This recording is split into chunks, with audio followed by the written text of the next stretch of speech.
beef stroganoff with dauphinoise potatoes and veg. It's not very adventurous as far as I'm concerned. But what if I told you this time she has to use a cooker? I mean, there's no on or off button. Cooker conquered, the beef is browned. This is a bit boring now, sorry. More interesting than watching your robot do all the cooking. That's the beef done. Crumbs, you must be shattered. For the sauce, she bungs her ingredients into a pan and tops off with lots more cream. I'm worried about my stroganoff sauce. It mustn't go over. Oh, mustn't it?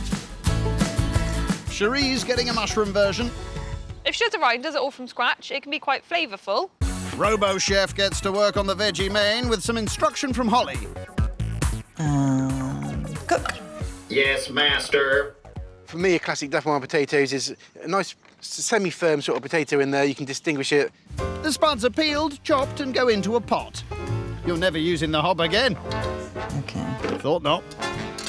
Stroganoff and dauphinoise are, you know, can be a bit sickly.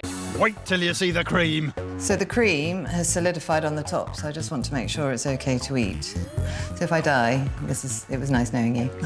Down the hatch. It's fine. She adds the unconvincingly fine cream and leaves her robot underling to do her bidding. That was a bit weird, wasn't it? It certainly was. Moving on. I'm really nervous. About putting veg on a plate? Yes. Conquering her fears, Holly dishes up. This is my odds-on favourite. And the main's ready. Creamy beef with creamy potatoes and creamy mushrooms for Cherie. Basically, there's loads of cream. See you on the other side. Good luck.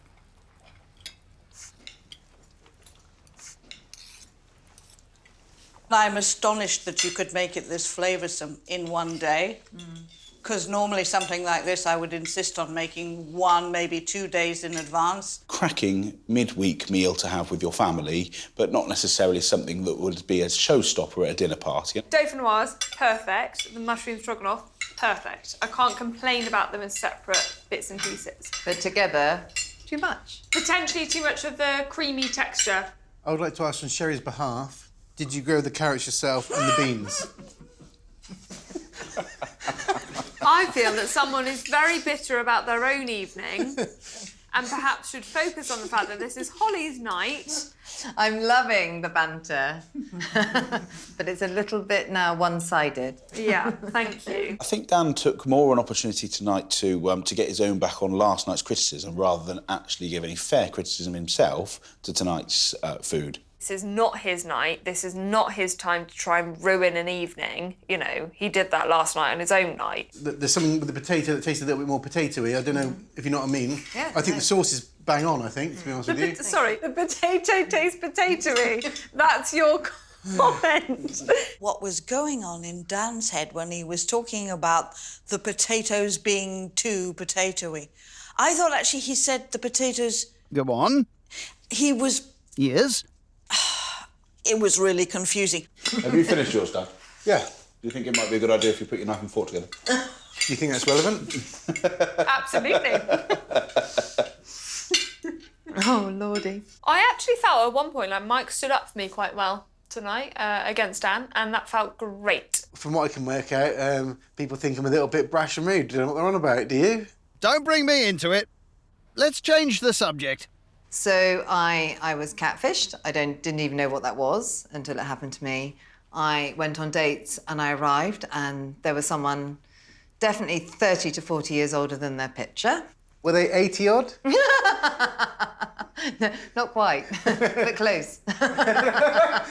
Tell me about your very first date. Probably at the youth club when we were at school, probably. Brilliant. I think it was after the end of the junior mosh pit, I think it was, because we used to have them to Nelly the Elephant in those days.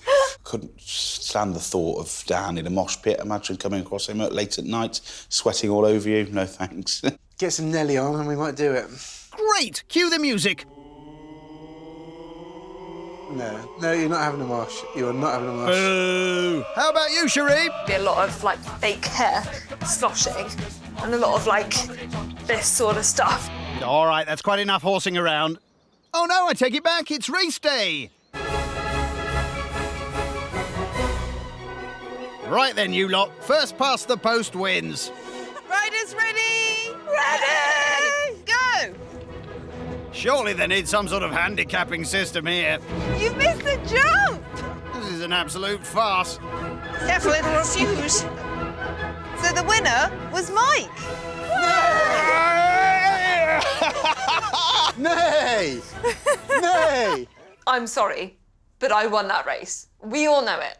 By style and speed. Got a horrible feeling of the bad omen that Mike's win today means he might win overall. But I'll be very happy for him. Yeah, convincing.